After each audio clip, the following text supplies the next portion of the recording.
We're going to go ahead and get started here. So again, thank you for joining the Green Growth CPA's monthly cannabis industry update, talking about news, trends, and also our special guest, Fiona Ma. Again, thank you for joining us, Fiona. Of course. All right, so before we get started, I need to let you guys know that the information contained in this presentation is meant for guidance purposes only and not as professional, legal, or tax advice. And further, it does not give any personalized legal, tax, investment, or any business advice in general. So with that out of the way, let's jump into the agenda and then right into the main event here. So first, we're going to chat with Fiona Ma, the California State Treasurer, get to know a little bit more about her, ask her some questions about the industry. Then we'll go over to some industry updates, talk about news articles, things that happened in the past 30 days that you should be aware of. And lastly, if you have any questions or you need help with your cannabis business, accounting, finance, anything related to that, then please reach out to us via our website at greengrowthcpas.com or give us a call at 800-674-9050. So with all that out of the way, Fiona, welcome. Thank you for joining us today. We really appreciate taking the time to chat with our audience and share your thoughts about what's going on here. Thank you. Thank you, Jim. Hi, Derek. Nice to see you. Derek and I ran into a early cannabis conference, back on the Queen Mary, I remember, and she's been a great ally and partner in this effort. But a little bit about me. I mean, I'm a CPA, started with one of the big 8 accounting firms, left and started my own practice at the age of 28. Got very involved with small businesses, trying to help, educate, and of course represent them at all levels of government. Then I got elected to the San Francisco Board of Supervisors in 2002 to 2006. And San Francisco, as you know, is the epicenter for medicinal cannabis way back when. So Prop 215 was really stemmed out of the efforts that San Francisco started, and then got elected to the state assembly in 2006 to 2012 during the Great Recession. Cannabis was really not discussed at the legislature at all. And then when I got elected to the State Board of Equalization in 2014, that's the first time again cannabis came back into my life. And we were supposed to collect sales taxes from the dispensaries or the co-ops at the time, and nobody really understood how to do it. Companies were filing for their sales tax permits, some were not, and so we went on an educational tour around the state, just letting folks know that they have a responsibility to take out a sales tax license, they have to pay, collect and get sales taxes, how do you do it? But really try to put a moratorium on trying to actively go after this industry because, number one, it was still an industry that was having a lot of difficulties in terms of, hiring good CPAs, payroll companies, attorneys, also the 280E issue, as well as the lack of banking access. And so we spent about a good 3 years going around, and I kind of joke that I probably have a master's in cannabis at this point, just learning the different parts. And of course, the legislature was also actively engaged at this time. And I started doing tours, and then they started doing tours.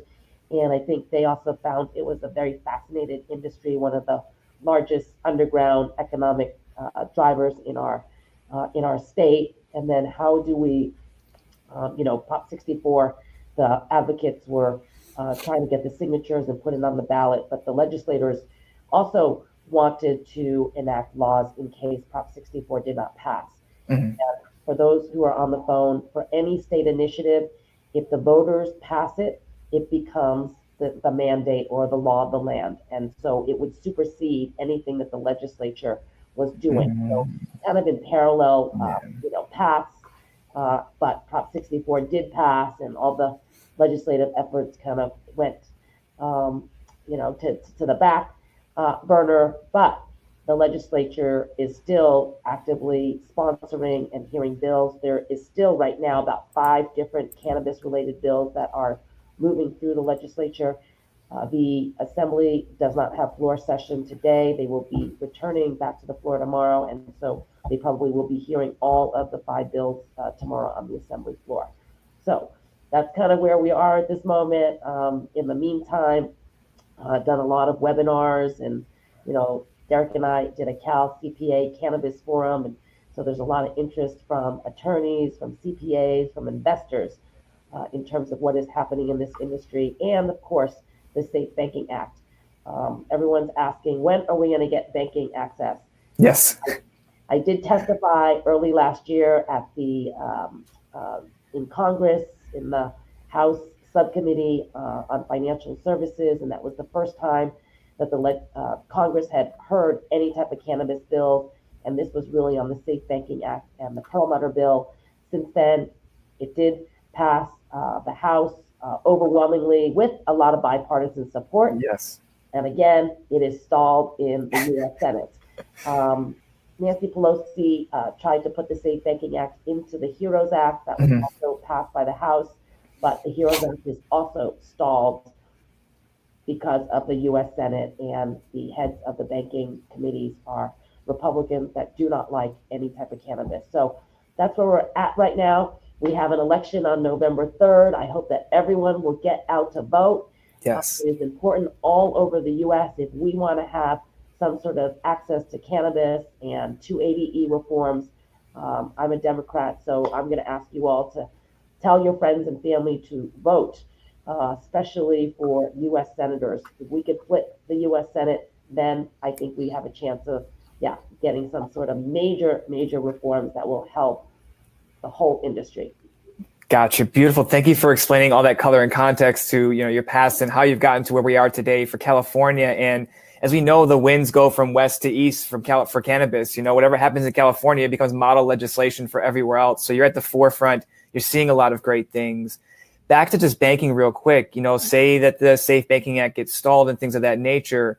What can we do in the state of California to either state chartered banks to help get access to particular banking for either California businesses? Is there anything on the horizon for that?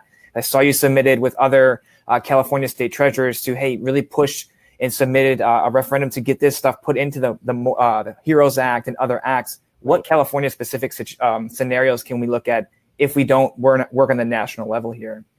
Yeah, I mean, there are probably a dozen banks in California that are actively banking the cannabis industry openly. Yes. Obviously, cannabis is very complicated. You have different management structures, and so we really need more banks to be able to bank. There is also a movement, I think it was AB 310, sponsored by Assemblymember Miguel Santiago and Assemblymember Chu, to create a state public bank. And the state public bank, the mission is really to bank those that are underserved or unbanked in our community. And I would consider cannabis one of those constituents that hopefully will be able to utilize that banking platform if that ever comes to fruition. We had a hearing, informational hearing. We all committed to work together because you need to stand up. If you're going to have a bank, you need to stand up the bank. You need to maybe have collateral if they're going to be making loans. I mean, it's just not that easy just to say, hey, we're going to just do it and open up our doors. So we are committed to working with the public bank advocates over the next 6 months to see whether we can get something through the legislative process next year. That's fantastic. And that would be much appreciated. Yeah, we always we want banking, but you can't just snap your fingers and it shows up. There's a lot of processes in the background. So just color and context, understand that there's a lot of fighting effort. There's people trying to be the champions, or they are the champions of the cannabis industry. And it just takes a lot of, bureaucracy to move things forward. So kind of building on top of that, we're coming up on 3 years. On January 1st, 2021, there's going to be a lot of potential tax revenue that's either been collected, but a fair amount that's not been collected, either sales tax not calculated properly from origin and destination, many of the complexities that kind of build up what California is in their tax structure. Is there any kind of, rumbles within the CDTFA to start approaching more cannabis businesses about, hey, your sales tax is not being done properly, or anything to kind of remedy what we see as potential compliance issues, right? Any kind of CPA or audit firm that goes in, you're going to find some compliance issues, but specifically around sales tax, what are your thoughts around that for the CDTFA? Are we going to be starting to fishing and looking for more issues? Well, I mean, when I was on the Board of Equalization, we were overseeing the sales tax program. And then the governor took it over and created a new department, the California Department of Tax and Fee, under the governor's office. So to the extent that the industry has issues, I would encourage you to let me know, let others know. I haven't been engaged as much with the CDTFA and sales taxes as before, but I'm always willing to help. And of course, we have now a lot more advocates in the legislature. So if there is some sort of loophole that needs to be closed, or something that is really disproportionately impacting the community, definitely let me know. And I'm sure we won't have any problems finding any authors to jump on board to sponsor legislation. For sure. That makes sense. And yeah, that's thank you for answering that. It makes sense. I wanted also another question that came in earlier. It was submitted by Maya. She says, specific to California, analysts project that it's going to be at least 5 years for the legal cannabis market to outweigh the current customers that are in the illicit market here. So what steps is California taking to accelerate this reversal from the illicit market to the legal market? Because patients and customers, they're adding 20 to 28% on their tax for their cannabis. They can easily go to these, cowboy shops or, the Wild Wild West shops out here. What are we doing in either tax side or any kind of legislature moves to push this market forward to kind of stem the growth of the illicit market? Because that's one of the biggest things we hear from our audience and any other clients we go out to is like, hey, we're getting crushed by the people that are not paying their taxes, people that are not abiding by the regulations. So aside from taxes, is there anything else, or talk about taxes, that's fine too. What are we doing to help this legal market grow? Yeah, I mean, pre-COVID, I know that the governor's office was really working to streamline. Right now, I think there's 5 different agencies that are dealing with cannabis and really trying to combine it under one agency. So have more of a one-stop shop for cannabis instead of trying to call different agencies. Yeah. They were really, really working on it, but obviously now post-COVID or in the midst of COVID, that whole initiative has slowed down.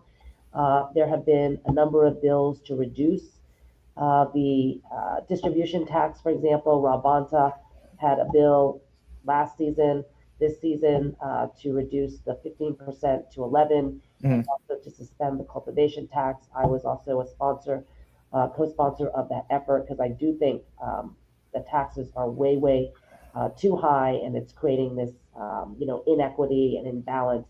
And especially now, I mean, you can't really send government workers to do enforcement or to do audits, right?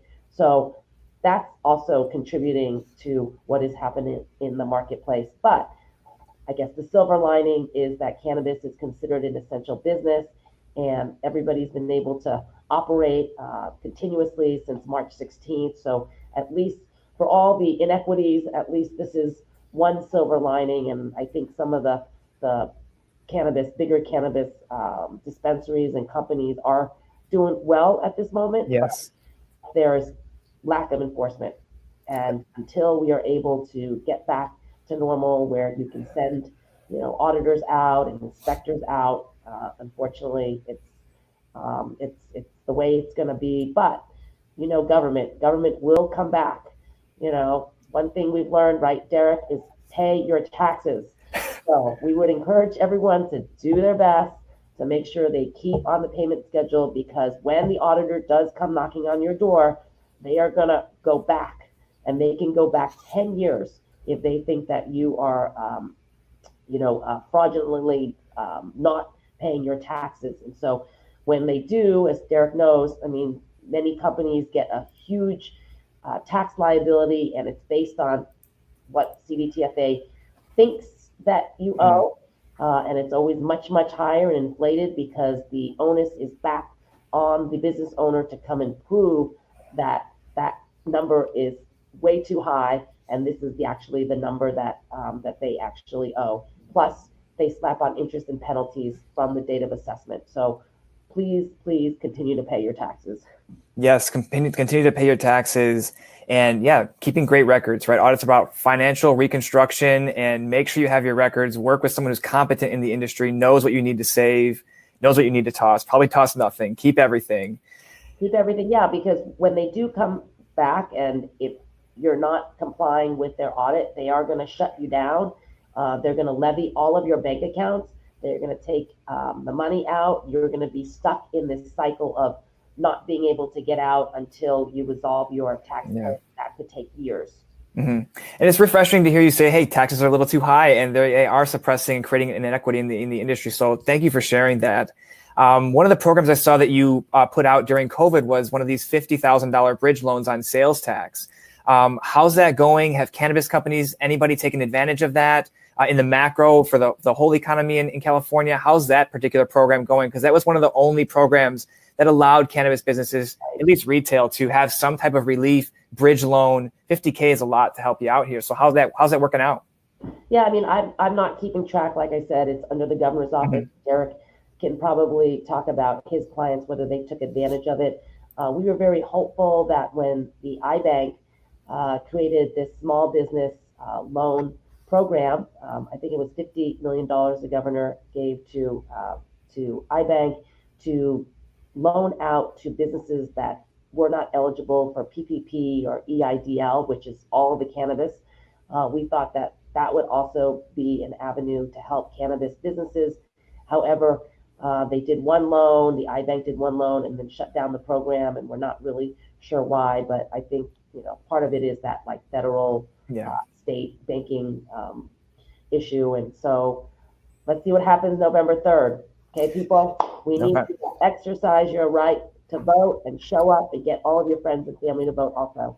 100%. So another question here we've got. So, you're looking at, voting and trying to flip the Senate, right? We've got Republicans that, they speak out against cannabis and then they leave the office and then they're now in cannabis. Mr. John B., I'm not going to name any names, but, he comes out and now he's in the cannabis industry. So is this something that you see that's consistent with people? They do one thing for the public face, but then their personal pocketbook or their investment portfolio dictates their actions otherwise.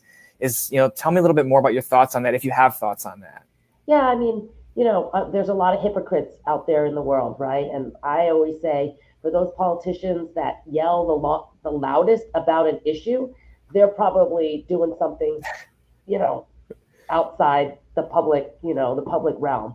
And so, yes, unfortunately, unless the media is, pointing it out that these folks, maybe their sons or their daughters are in the industry, yet they're out there, making it difficult for the industry.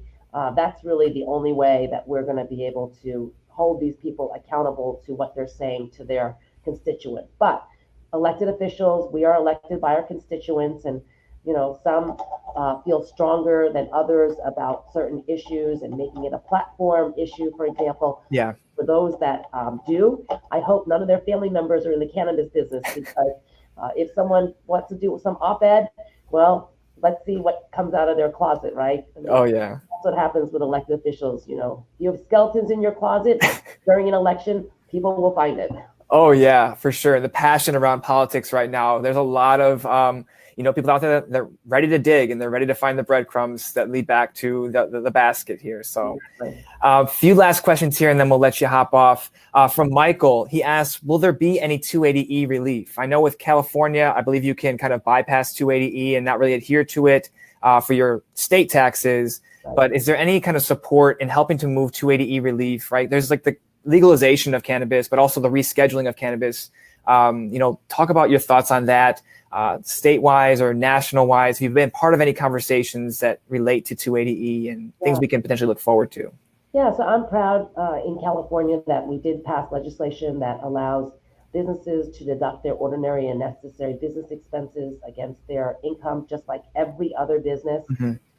Because we passed Prop 215 and Prop 64, it is the mandate of the people, the law of the land, and our legislature and our governor is very supportive, trying to do whatever we can to help the industry grow and thrive. So that there was also a 10% penalty if you paid your income taxes, franchise tax board, or your sales taxes in cash. We removed that barrier. Thank you. The federal government still assesses a 10% penalty if you pay in cash. But the 280E issue, again, just like our Safe Banking Act, it has to go through Congress. Yes. In Congress, the president has to sign a bill. So that's where we're stuck again on the 280E issue. It'll probably pass Congress, but probably stuck in the U.S. Senate again. Gotcha. Makes sense. So thank you for sharing that. One from here from John. Yes, will there be adequate funding for enforcement, especially stopping these illegal grow operations, right? It's very easy to pop up and start to grow, and maybe you make your $200,000 and you're out of the industry for a little bit. How are we allocating the potential tax revenues? Because I saw we collected a lot of money over the past year. I think we're up like 175% in revenue year over year for Q2.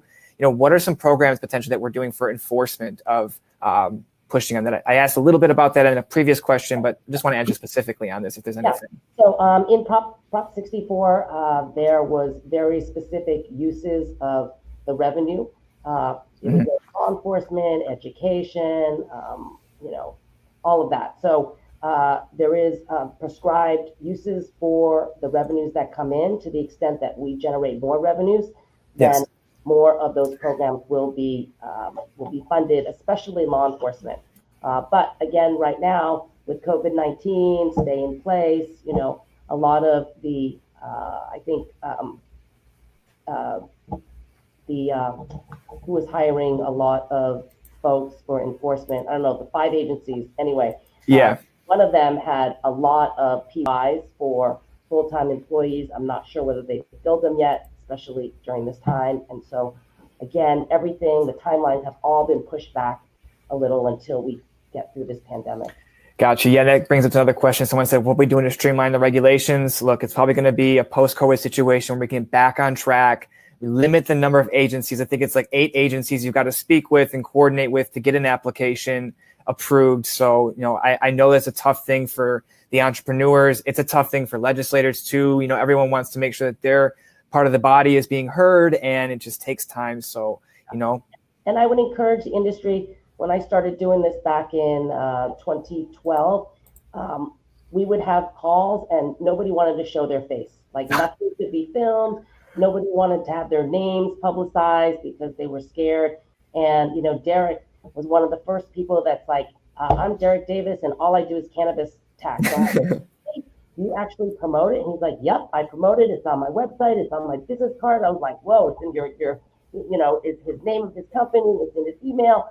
And I think with people like Derek speaking out, feeling more comfortable that this is a legitimate business in California, please also reach out to your legislators, your local officials, right? I mean, some jurisdictions are still not permitting any type of cannabis operations, and it's generating a lot of tax revenue for those that do allow. And so now with the whole budget deficit, people are looking more seriously about permitting some form of cannabis just to generate the taxes.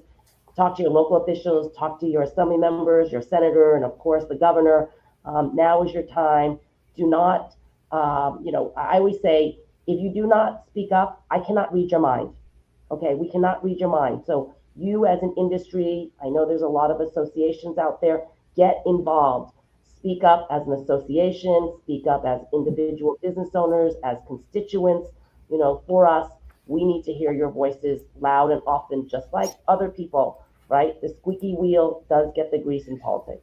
That's exactly, I was just going to say that. It's such a coined phrase, but that's it. Whatever's the loudest is what we're going to address right away. So, and yeah, that kind of leads me into the next one. I think it's like 65 to 75% of cities in California are not licensing or they have prohibited. I saw there's a kind of a battle between, I think, 24, 25 cities versus the BCC, where they're like, hey, we want delivery at least to your areas. We've got these cannabis deserts. What thoughts would you have, or what specifically would you share with either local town officials or legislators? What are the few things of why they should open up this licensing, not limit it, and create these cannabis deserts? What thoughts do you have for these other politicians out there that are pushing against cannabis? How can this help them out in these times? Well, I think for those that may be adamantly opposed, they may not be the most educated in terms of where the industry has gone, right? I've had carpal tunnel on my right hand, and I've been using an ointment, CBD. Sometimes I can't sleep at night, and using a CBD to sleep. Not everything has THC in it. But a lot of people are using different products for different reasons. And I would just ask you to invite your legislator, your elected official to see your operation, right? How you're keeping track of taxes, how you're keeping track of, constituents, all of the packaging. It's childproof packaging. You have to insert, a lot of information. And the industry has really, really changed. I mean, you go into some stores and it's like an Apple store. Yeah. Like, whoa. And then as soon as someone says that, and then you tell them how much taxes they're generating, and they're like, whoa, this is really amazing. So it's not just in the back alley, in some corner anymore, but these are real retail, tax paying, law abiding businesses right now. So, if you have a dispensary or a testing facility, a delivery facility, invite your elected officials to come and check it out. That's great. Great there. Yeah. Get them to see what it's really like. It's not what it's on the TV stations or Netflix. This is not Narcos, you guys. This is real legitimate business. Yep. All right. We'll tie it up with one last question here. Just one for us here. November 3rd, say that we get Biden and Kamala Harris. Are we going to see a Senator Ma? Are we going to go for a Senate seat potentially here in one of your next runs? It's always nice to be part of the discussion, but I have spent 25 years in politics here in California. I was born and raised in New York, like Derek, and you know what it takes to understand California politics. It is an art, it is a science, and I'm staying here in California. All right. Sounds good. Well, thank you again very much for your time. If there's anything else you'd like to share, you have the floor. No. Oh, since I have you guys, please make sure you fill out your census forms. We have until September 31st. Every dollar we get from the federal government for important services and programs is allocated to the states based on our census-related data. In the CARES Act, for example, we got $9.2 billion based on how many people we counted 10 years ago. We have about 11 million people that are hard to count. Maybe some in the cannabis industry because they haven't been used to, registering to vote and doing all those things. But now is the time because as our population grows, as we depend more on the federal government for funding, as you can see, we need to make sure everybody is counted. So the website is www.my2020census.gov. It is 9 easy questions. It takes less than 2 minutes. If you're not sure you did it, just hop on the website and check again. And basically it is a count for households as of April 1st. So if some of your kids have come back from school, I got a lot of questions. Do we count them? Are they supposed to count at school? Count them if they were in your home as of April 1st, but make sure they're counted. Sometimes kids young people at universities, they do their own household census, but if they did not do it, then make sure you're including your children and your dependents under your census household. Awesome. Get out there. Make sure you're participating in your local elections and your local conversation, right? The conversation's happening. Jump in and be a part of that conversation. So again, Fiona, thank you very much for your time. I appreciate you taking the time to chat with our audience, share your thoughts, answer some questions. And, you can go ahead and hop off now. I know you got a busy day ahead of more meetings and more presentations. But again, thank you very much. Right. Thank you so much, Fiona. Talk to you soon. Thank you. All right, see ya. Bye-bye.